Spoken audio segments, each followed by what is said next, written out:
Hello and welcome to Learning with Ciru. I am your host, Wanjiru Mwangi, a HR leader, a life coach, passionate about helping women see themselves confidently, step out boldly, and thrive in every aspect of their life. Now, we have been having a very interesting series talking about curveballs that affect us midlife humans, as I like calling us. And today is no different. We have an amazing guest, and we're talking about effects of childhood trauma. And what I've realized, all of us in midlife are dealing with one trauma after another. If you sit down and talk about dating, that's when you realize people have trauma that they're dealing with. More from our guest, Nyawira. Welcome, Nyawira. Thank you so much. Yeah. Introduce yourself, tell us a bit about yourself and what it is that you do. Oh, okay. So officially, I like to say officially my name is Daisy Nyawira, but I like to be known as Tata. Tata is the name we give auntie in Kikuyu. And I feel like at some point, is it midlife really? I started exuding auntie vibes. So I thought maybe I should be known as Tata. However, I'm a counseling psychologist. I love helping, especially women, African women, who are dealing with adult relationships, trying to unpack their childhoods, trying to figure out their parenting, but coming from especially their childhood and how it has affected them in the present. So that's all I do. I run a practice as a therapist. Fantastic. Yeah. We're really happy to have you here. Thank you. Childhood trauma. You know, when we talked and we agreed to sit and have a conversation about childhood trauma, I just started reliving all the stories that we are seeing around people you talk to, even your friends, marriages that have fallen and stuff like that. And you're like, oh my goodness. You can see kind of where it's coming from when you look at it from outside. So tell us, what is childhood trauma? Well, I think I'd like to unpack childhood trauma in like two ways, maybe even starting from my own life and how I got to get interested in all this, right? So I don't want to talk about trauma. Trauma in and of itself, it's such a wide topic. It's a big word. It's such a big word. However, where we are right now, people are democratizing such words. It's one of the ones that people are using everywhere. Oh, you're traumatizing me. Oh, this is so much trauma. I can't deal with this. I think it's part of the vocabulary that people have gotten. But when we talk about childhood trauma, I try to think about it not just in terms of the things, what we call the big T's, which is like a car crash, the things that we know are definitely traumatizing. Or if one was sexually molested, or if you lived where there was war. Those are things that are traumatizing in and of themselves. But I like to look at things that are very subtle. So things that we don't even consider as traumatic, especially in the African setting. So things like emotional neglect, especially for our child.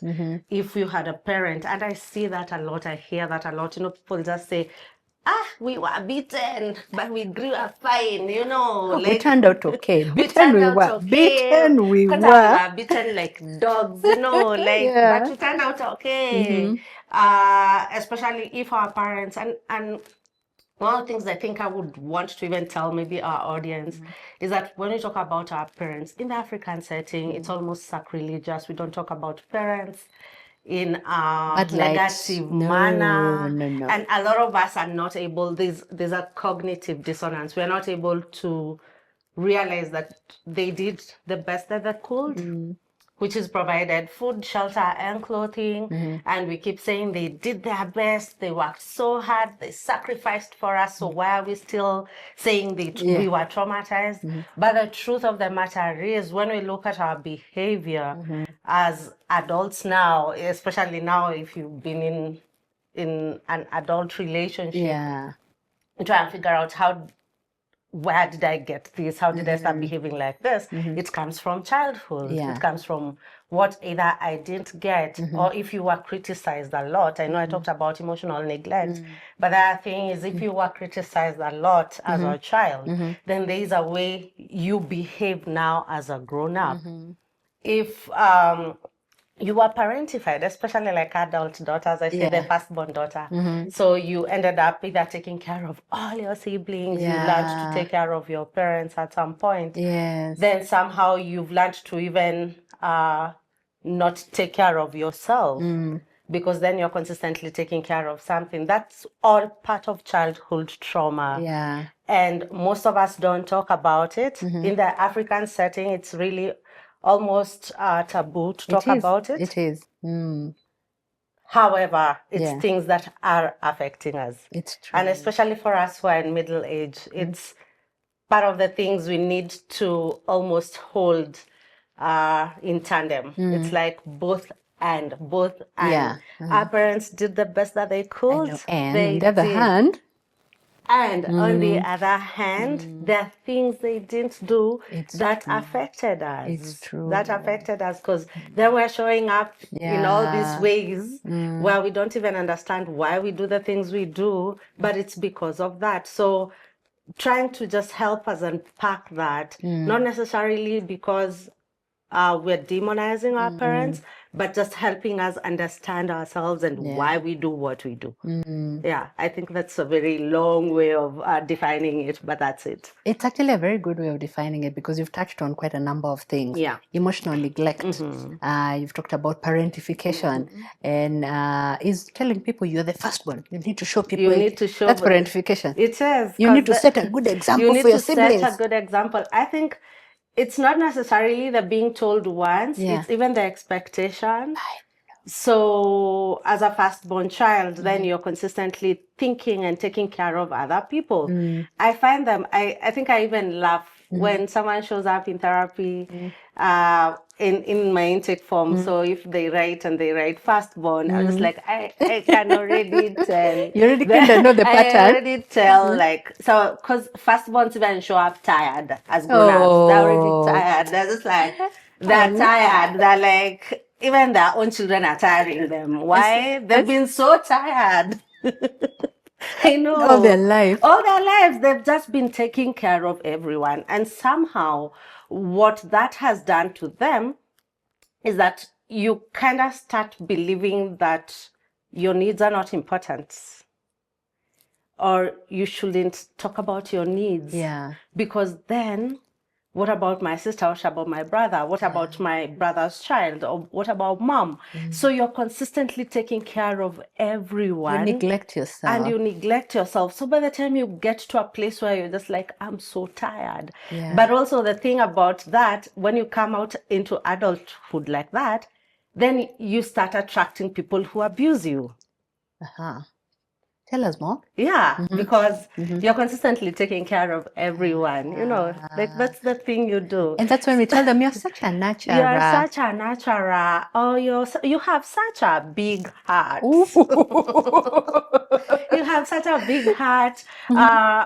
And you don't know how to even have boundaries, right? True. So I even laugh. I normally ask just randomly, even when I'm running classes, are you the kind of girl in your girl group or your friend group? You're the one who is dependable. Yeah. You're the one who does everything. You are the therapist, you know, like people come and talk to you about everything. However, you still find yourself so lonely and so alone, and you can never really talk to anyone, but you've never really learned how to just say no. Or you don't even believe that you can rest. You know, the other thing that we grew up not being allowed to do is we weren't allowed to rest. You know, I was actually... I do life coaching. So there's one of my clients I'm working with, and she wants to do something, but she can't because she's like, at home, I would like to do ABC, but I can't. Why? I'm like, why? Because that will not be seen as work. She has to be busy doing something. I think the parents are very traditional. You have to be busy. You're sitting down reading a book. What? How? Can't you get busy, do something else? And then we laugh about it. However, we have actually been conditioned that rest is weakness. We have been conditioned that we can't talk about our problems because then that means you are weak. I know. So all that is part of unpacking childhood trauma, because then that's how we were conditioned. But when we come to adulthood, then you find that you're either consistently people pleasing. Yeah. You are not able to set up boundaries. You're not able to say no. You're not able to honor yourself and say, I actually really want to rest. Yeah. Because what is that? It's and then true. and then you fear being rejected. Yeah. You're fearing not belonging to a group because you constantly believe that you are not worthy. So your worth is derived from being something to other people. Everything to everyone, but to yourself. You don't even and know when who you think about being anything to yourself, you feel like it's selfish. You feel guilty. Yeah. Wow. Let's go back a little bit. You talked about emotional neglect. That's a big one. Yeah. So kids who were emotionally neglected, first you'll unpack for us, what does that look like? And then how do they show up? Yeah. You meet an emotionally neglected, a dude who was emotionally neglected as a child. How does he show up? Or how does she show up as a 40-year-old woman, 40-year-old man? The thing about emotional neglect, I keep saying it's like it's the white space in a family photo. If you think of a family photo, you know the white space in between? Yeah. That's like emotional neglect. It's that thing you can't put a finger on. Yeah. But you know it deep down. Yes. You know something is not right. Yeah. I wasn't heard. I wasn't heard. I wasn't seen. Yet you really can't place a finger on it. Why? Because I had food, shelter. I had shelter. I had clothing. We most probably even went on holiday. Yeah. So why do I feel empty? And it's because most times you were dismissed.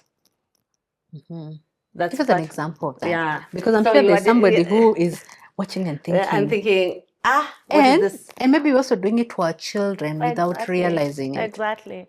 So part of it is like when I talk about being dismissed, it's you come home, you've been bullied as a child, and you cry and you're asked, why are you crying? How is crying gonna help you? Put yourself together. Get yourself together. Get your act together. Yeah. You even want to say you were bullied, you can't say it because how dare you say something like that? You know, I remember a story when my firstborn was very young. We went to visit a relative and he was 7 or 6 or 7. He went outside the playground, he lost his ball, or somebody took his ball, he came back running, crying. And this relative told him, boys, do not cry. Exactly. I remember almost sitting up and the father was telling me, don't even think about it. And I had to do damage control. I kept telling my child, you're human before you're a boy. How did it make you feel? So process. And I thank God for that because I know that's how a lot of young men, our husbands, that generation, they grew up knowing that boys don't cry. Boys don't cry. The African man is conditioned. And at times I don't even think it's the African man. At times I feel like I actually honestly don't blame our parents. No. Because when I see how they were brought up with such military precision. Yeah.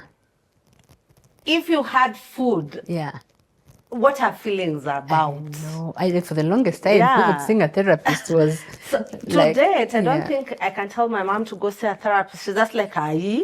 Like, and a wombe, like the farthest you can go is go pray about it. But even just the acknowledging that, you know, what you're saying, a child is crying and asking, coming down to their level and asking them, okay, so what happened? Tell me how you're feeling. Yeah. We didn't do that. We weren't taught. Yeah. So what happens is that a child learns when it's done many times consistently. Then a child learns that maybe this thing is not important. I am not important. My feelings are not important. My feelings are not important. That's emotional neglect. And they start to neglect themselves. So something will happen. They'll keep quiet. Oh, they won't talk about it. They learn to read the room. They walk in, read the room, and show up accordingly. Oh, wow. And then that we say, that child is so well behaved, they're so well mannered. Every time I hear someone saying, I was the well-behaved child, I'm the one who got A's, straight A's, because then you start learning. Children are so brilliant, let me tell you, Ciru. They're so bright. They learn early. They learn, I don't want to bother mom. I don't want to get in trouble. I don't want to get into trouble, but I also don't want to bother you, because by the time you're dismissing them, because they're different parents. I even keep saying there are different parents who or neglect their children. So we have a well-meaning parent. A well-meaning parent is a parent who is also neglecting themselves. So they don't have boundaries. They allow their children to do whatever they want to do. So they don't give children boundaries at all. But they could also be well-meaning in that they provide everything, and then after that, don't bother them. So that's one. We have a struggling parent. So they're not neglecting you because they want to, but they also have struggling. They're struggling because either they are poor, they have a child they're taking care of that is needing them, either dealing with mental health issues, or they have a partner who's either alcoholic. Like, they're struggling. They're dealing with too much. They're trying to get above the water. They can't. So they're not neglecting you because they want to. But to be honest, they don't even have the bandwidth. And then we have another parent who's a self-absorbed parent. And this is where the narcissist comes in. You know, one who is, life is about themselves. The son rises and sets on them. So you will go to the school they want. You will behave the way nothing is being discussed. And then it's because of them. It's our family name. Do not bring us Don't bring us shame. Do not bring me shame. You know, it's about it's all about them. me. So they never. Actually, you're going through what? That is neither here nor there. They don't even care, by the way. So when you look at the different parents, because I keep saying, at times when we look at emotional neglect, it's easy for us to start blaming our parents. But when you go up and start understanding your parent and thinking, okay, so what was going on for them? Because then that's how you ended up being neglected. And it's just that you didn't feel seen. You felt dismissed. You felt not known. You know, where you say, I actually don't think my mom knows me at all. Even you see, even kids like, you don't know me. And they're just like, they don't know you, but also the worst part is that you somehow feel like they don't care. And somehow that's how you show up as an adult, confused. You've learned to suppress your own emotions, your own feelings, because you don't even know, do they matter? They shouldn't. You shouldn't talk about them. You shouldn't feel. You shouldn't feel. But you see, you were taught. You were conditioned. When your parent dismisses you severally, you learn to dismiss yourself. And you learn to do the things that look like they're acceptable. If it was going to school and learning and being number one, and that's how you got approved, then that's what you do. So when you come to being an adult, what do? You learn how to please other people. You learn how to work until 10 p.m. Because you know that's how you get acceptable. You know, now that you say that, I was having a conversation with a group of ladies, and one of them was like, she knew the home was very dysfunctional. The dad was Kali, like army type guy, and that's most people in my generation and older. Who the dad was there. Dad comes to camper. So it's the mom and the children, and the mom is busy now trying to get it all together. And she was like, she knew the only way she would not get in trouble is by getting good grades. So she did everything she could, and just as you're saying, she became a high performer at work. Her marriage fell apart. She was empty. So at some point she was like, I'm so tired, I don't know who I am, I feel stuck. Because you learned to please. You learned to look outward for validation, because you're not even sure who you are. But this is the thing that makes them clap their hands. So you're just like, okay, we're going to do that. So me doing, at some point, it's even doing the course they want, taking the job they want. So you find a lot of people in midlife, they're just like, I never even wanted to do this course. I never even wanted to do this thing, know. but I don't know who I am. Wow, that's tragic. It And even as I is. say, it's tragic. It's a space that most of us have found ourselves in at one point or another. And I think the hardest bit is, or the one that helps, then if you're able to know that there's a problem here, where can I go for help? What do I need? And then you start walking a journey to finding you. So we have talked about emotional neglect. There's parentification. We've talked about how this person will show up. They're working hard and everything. When you've also grown up in a place where you're also being criticized, when yes. your parents are very critical of you, what children do is they learn to criticize themselves. You're not good enough. You'll never be good enough. You're not smart enough. You're not beautiful enough. You're never enough for anything. They're highly, because I don't think it's just criticism that shows up one day. It's criticism, like you hear it. And most times, even in therapy, someone will tell me, I don't think I'm good enough. I think I'm lazy. And most times I'll ask them, whose voice is that?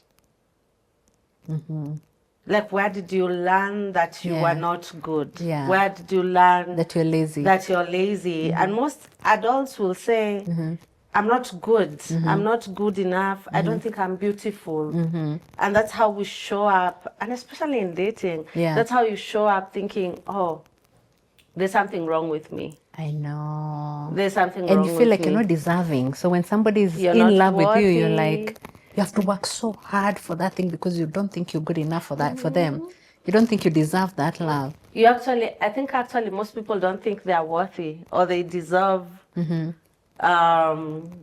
be loved, or they are even worthy to ask. Wait, that's a lot of time. We have a lot.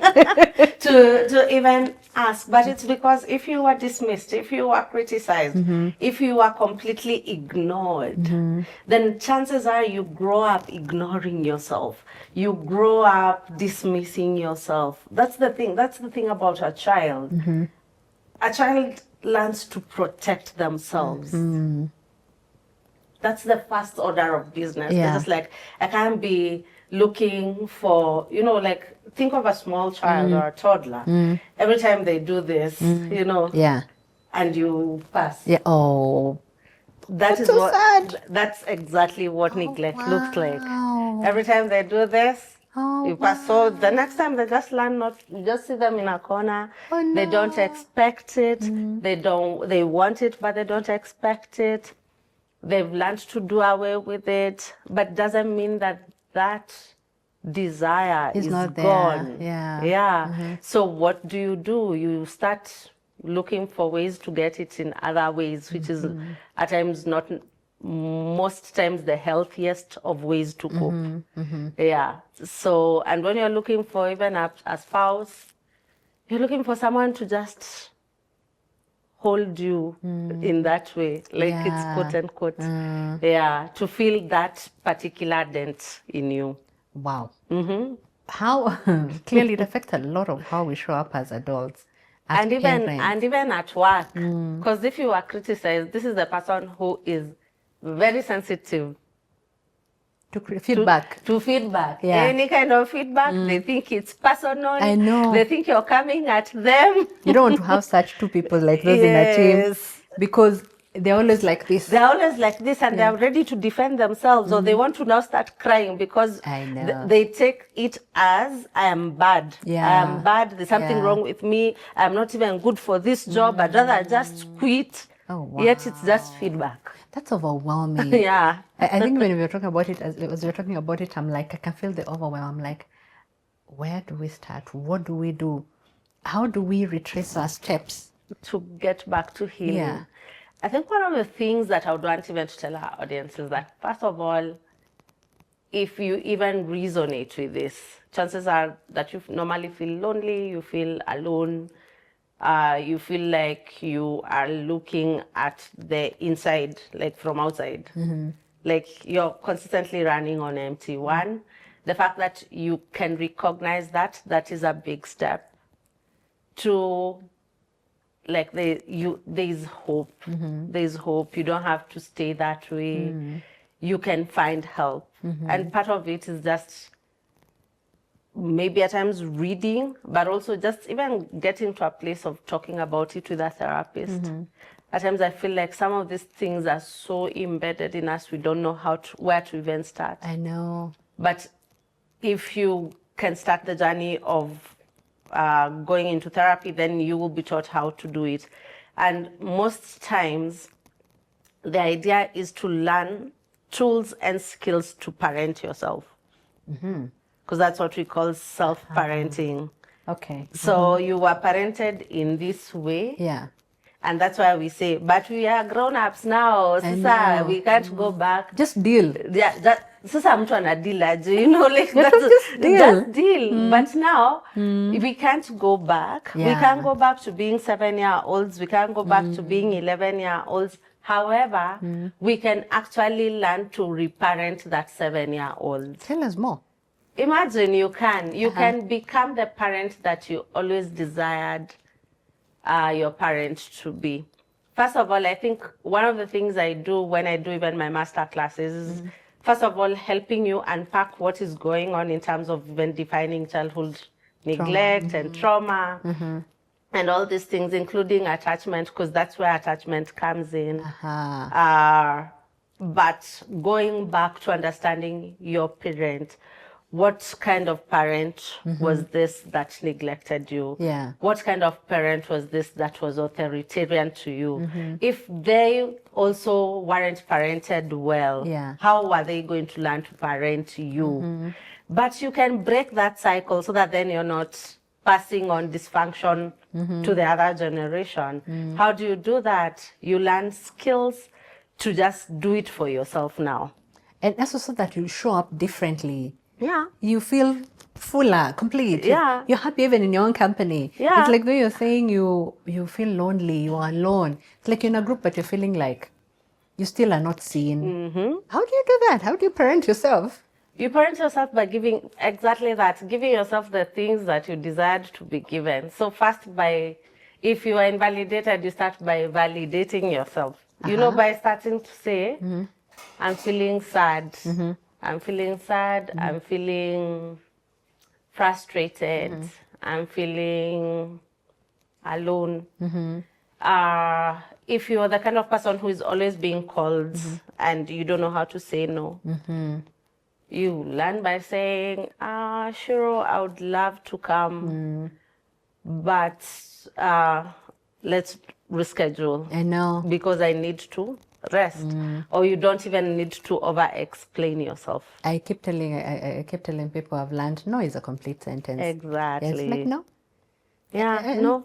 But you see, you have to learn that you're fighting yourself, because by the time you're saying no, there's a guilt. The guilt of saying you should do this, or even resting. You know, I keep saying like for us guys who were not allowed to rest, just sitting in a dera. I know. And sitting and doing nothing. You feel like things Yeah, you're just like, you should be doing something. I should be taking a broom. I should be doing. Exactly. So part of reparenting yourself is telling yourself, you know what? It's okay. It's okay to rest. It's okay to rest. It's loving yourself. And it's fine. Like no one is here to make noise. Yeah. I hear what you're saying about just learning to even just rest and validate your feelings. Validate your I feelings. feel sad and it's okay to feel sad. It's and okay I'm to feeling sad because of ABCD. I have a friend who sometimes will call me and go like, oh my goodness, I've said no. I feel so guilty. I think I need to call and just accept. No. But I'm so tired. But I'm like, no, don't. You have a good reason. Yeah, it's even that thing for accepting. I think you start by, I wasn't taught how to say no. I learned that love equals performance. Yeah, that's very interesting. Yeah. That I learned that love equals performance. So you're just like, okay, I think I'm worthy of love as I am. Yeah, I'm enough. Yeah. Fantastic. So you start reparenting yourself. So let's say somebody's watching this. They have been showing up a certain type of way, and they're like, okay, I need to change the way I have been showing up. And I know this will even affect marriages, relationships, friendships, etc. Where do we start? Because I'm working a journey, I am reparenting myself. Reparenting is actually just one skill. So I'm reparenting myself. I'm talking to Nyawira. Before you share with us the other skills, how then do I go back and start showing up differently? I think you don't go back to show differently. You start by understanding. I keep saying, Ciru, you have to start by awareness first. I think once I realized that, man, my mom was struggling. She wasn't able to show up for me in this way. Yeah. So I go back and think, what does little Nyawira need in this? Because I've learned to neglect her so badly. Yeah. I ask myself, okay, so what would Nyawira need in this? Wow. Including, let me hug her. Oh, that's so profound. Yeah, like let me hug her. Maybe right now she needs to be told that, imagine it's okay, you're feeling sad and it's all right. But it's a journey of understanding. One, your parents didn't neglect you, or they weren't bad people. They did the best they knew how. They were trying to survive. Yeah. However, it has affected you, and this is how you show up. You're consistently tired because you're either people pleasing or saying yes to everything that you shouldn't be saying yes to, including in your marriage. Or even to your children. And at times, even children will trigger you. Because if a child needs a hug and you aren't hugged. I know. You don't even know how to give those hugs. Actually, most people do this. And the kids will feel. And they'll the pick children it. feel it and they pick it. So you they'll learn reach by twice and that's it. They stop. You learn to do it for yourself and then now show up like this to your spouse. Yeah. And show up like this to you as a parent. And at times it's even having that conversation with your spouse, if you can. If you can. That, you know, I have realized that, hey, there's a way I feel lonely. Yeah. And most marriages are actually very lonely. They are. Very lonely. So you ask yourself, maybe it was because of something that maybe happened in childhood. And you know, even when we do PMCC, people are not looking at these things. They're looking at premarital counseling, especially in churches. People are not looking at these subtle effects of maybe trauma. They're just like, as long as you weren't molested, then we are fine. But maybe your family is dysfunctional, and that comes to affect us. You bring the dysfunction into the marriage. Okay, so you said reparenting is one of the skills. So what are the other skills? I know we cannot exhaust everything, but what are those other skills, and what can people start doing? We've talked about just even hug yourself, listen to yourself. Listen to yourself, I normally say validate your own feelings, give yourself what you wished you were given. That's where reparenting comes in. The other one is self-compassion. Some of us have such bullies in our heads. I like that. My clients know, because I will always ask them, who is talking? Yeah. You know, you have a bully in your head that's consistently telling you, you're not smart, you're not beautiful, you are foolish. Yeah. According to who? Or you must do this. You know, like people who say, I can't sleep without washing the dishes. According to who? The sink has to be clean. Yeah, the sink has to be. And it's things that you had, and you're carrying them with you. Your mom is even dead. Yeah, but it's still... You're still feeling like the mwiko is still there. So you learn to sit with yourself and say, you know what? What does Ciru want? Yeah. Because most times we feel guilty when asking ourselves what we want. The other thing is now self-compassion. If you're not able to face yourself in a kind manner, ask yourself, what would you tell your friend? What would you, if your friend was going through the same thing you're going through, what would you tell them? What would you tell them? Then tell yourself. Yeah, that's a journey. Yeah, like now talk to yourself gently. Yeah. Like it's almost like telling the bully, okay, we've had you, sit down. Yeah. And now let our friend talk. Wow. Because most times I say, let's not believe, I think in psychology we say, feelings are not facts, and we also don't believe all our thoughts. Because you see, you're believing that you're not good enough, you're not beautiful enough, or you're even dismissing yourself. You know, if you're feeling overwhelmed, most times people will just be like, it is what it is. I know. Moving on swiftly. It is not. I have burnt out a couple of times because I didn't want to accept that I can say, you know what, hold up, I'm tired. I'm taking time off. As in, I'm taking time out. I'm gonna sit and I'm gonna watch movies and do nothing else. I just need to fill my cup because you feel like, no, you shouldn't do that. Yeah, what are people gonna say? I know. Yeah. And then we also wear this as a badge of honor when you're told, oh, you're so strong. Ciru, you're so strong. Actually, that is normally to our detriment. I was that girl. Yeah, I was you're so strong. And even going through tragedy without talking, without showing that pain. Yeah. So that you look strong. You have to live up to the title of the strong girl. Of the strong girl, but also most of our families. Yeah. Wow, what we call, lock and load. We don't talk about our feelings. We don't talk about our emotions. We think that talking about it means weakness. I know. So chances are you've learned to just suppress it and keep moving and keep moving. And that's why I'm saying part of healing is actually acknowledging, I'm tired. I've had a rough day. My child is sick. I'm frustrated. They're not getting the diagnosis. This is painful. Because the other thing is, normally I say, when you add Africanness to Christianity, yeah, because then the Christian will tell you it is well when it is not. I know, we'll pray about it. Yeah, we'll pray about it. So you have to learn to validate yourself and say, this is painful. This is hard.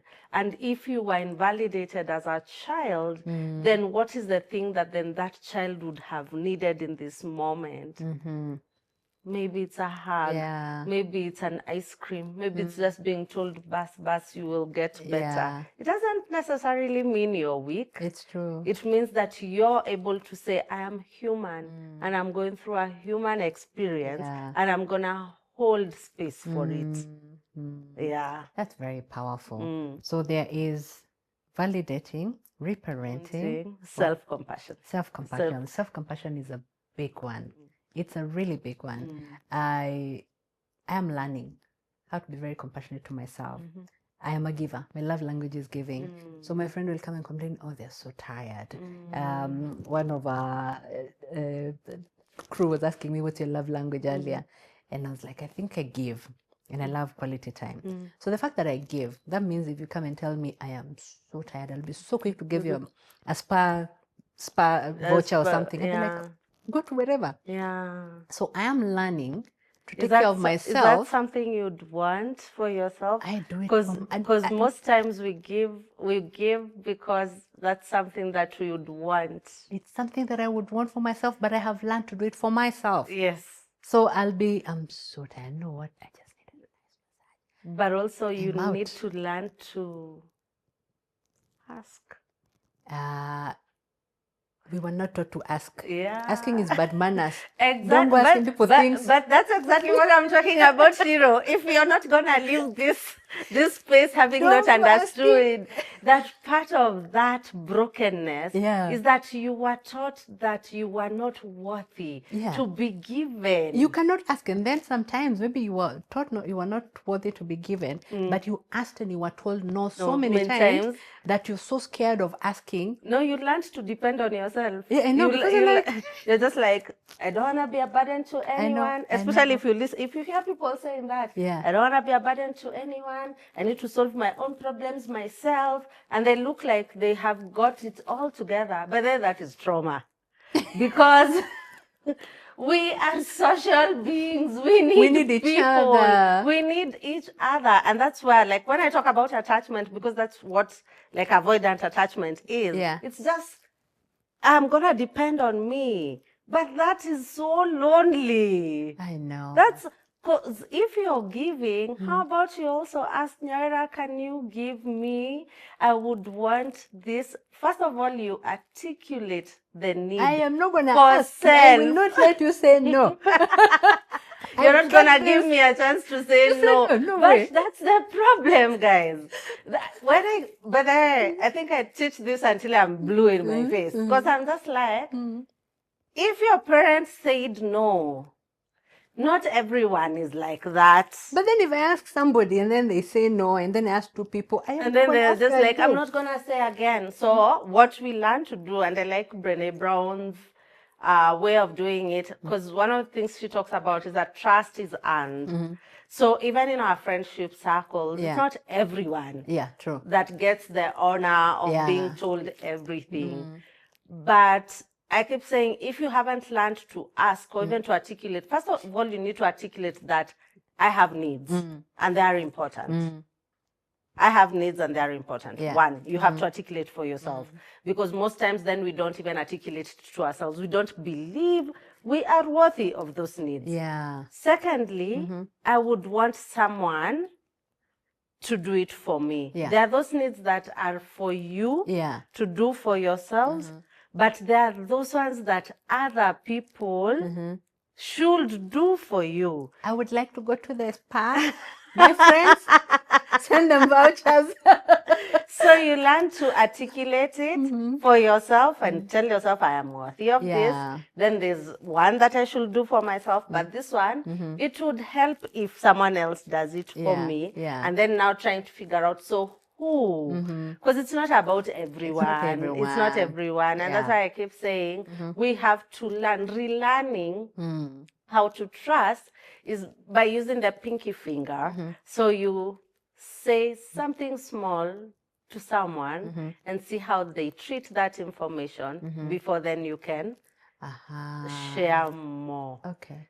So then that becomes like, it's like your inner circle. Because I keep saying, even in friendships, every time someone will come and tell me, I'm the friend who's always giving, I'm the friend who's always calling, I'm the friend who always does, but no one does it for me. I'm like, do they even know you are capable of needing that kind of thing? So first of all, we are consistently complaining about other people, but we've shown them we are so strong. We got this.